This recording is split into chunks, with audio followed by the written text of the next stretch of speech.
কাল রাত থেকে সোনার প্রচন্ড জ্বর, তাই বুঝতে পারছিলাম না একা কি করব। ভীষণ টেনশন হচ্ছিল। আসলে প্রিয় মানুষের শরীর খারাপ হলে কারোর ভালো লাগে না। অপেক্ষায় ছিলাম কখন সকাল হবে আর সোনাকে ডক্টরের কাছে নিয়ে যাব, কিন্তু আমার পাগলটা পুরো বাচ্চাদের মতো করছিল, আমাকে একদম ছাড়ছিলই না। সারা রাত তো দু চোখের পাতা এক করতে পারি, তাই সকালে উঠতে একটু দেরিও হয়ে গেছিল। তারপর সোনাকে নিয়ে গেলাম ব্রাশ করাতে। আর হ্যাঁ, সোনাকে বললাম আজকে তোমাকে নিমের দাঁতন দিয়ে ব্রাশ করিয়ে দেবো, কিন্তু নিমের দাঁতন দিয়ে ব্রাশ করাতে গিয়ে আমাকে তো পুরো যুদ্ধই করতে হলো। তারপর অনেক কষ্টে ব্রাশ করানো শেষ করে সোনাকে নিয়ে চলে গেলাম হাত মুখ ধোয়াতে। যেহেতু আজ উঠতে অনেকটাই দেরি হয়ে গেছিল, তাই সোনা বলল ওর খিদে পাচ্ছে, তাই এখান থেকে সোজা চলে গেলাম সোনার জন্য খাবার তৈরি করতে। আজ বানিয়েছিলাম সোনারই একটি পছন্দের খাবার, গোলা রুটি। সকালের খাওয়া দাওয়া শেষ করে সোনাকে নিয়ে যাব ডক্টরের কাছে। সে তো আবার বায়না শুরু করেছে, ডক্টরের কাছে যাব না, তুমি আমার ভালো করে সেবা করো, যত্ন নাও, তাহলে আমি ঠিক সুস্থ হয়ে যাব। তোমরা আমার সোনার জন্য একটু প্রে করো যাতে সে খুব তাড়াতাড়ি সুস্থ হয়ে যায়। আসলে আমারও ভালো থাকা আমার সোনার হাসি মুখেরই উপর। সকালে খাওয়া দাওয়া শেষ করে তারপর সোনাকে নিয়ে চলে গেছিলাম ডক্টরের কাছে। মনের অবস্থা ভালো ছিল না বলে ওখানে গিয়ে ভিডিও ক্লিপ নেওয়া হয়নি।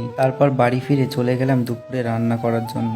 আর আমার সোনাকে দেখো, এর নাকি জ্বর হয়েছে, তাও একটা মিনিট রেস্ট নিচ্ছে না, সবসময় আমার পেছন পেছন গুরু গুরু করছে। রান্না শেষ করে আমি সোনার মাথা, গা হাত পা সব ভালো করে মুছিয়ে দিলাম। এর মধ্যে সে আবার বায়না শুরু করেছিল আমাকে স্নান করিয়ে দাও। সত্যি এত বাচ্চাদের মতো বায়না করে না। তারপর আবার দুপুরের খাবার খাওয়াতে গিয়ে আর এক কাণ্ড, একবার দুবার খাবার মুখে দিয়ে বলতে শুরু করলো আমি আর খাবো না। এমনিতেই জ্বর হলে একটু মুখ খারাপ হয়ে যায়, কিন্তু না খেলে কি চলবে বলো, এত পাগলামো করলে কি হয়। তারপর আবার ওষুধটাও ঠিক মতো খেতে চায় না। ভগবানের কাছে প্রে করছি আমার সোনা যেন তাড়াতাড়ি সুস্থ হয়ে যায়।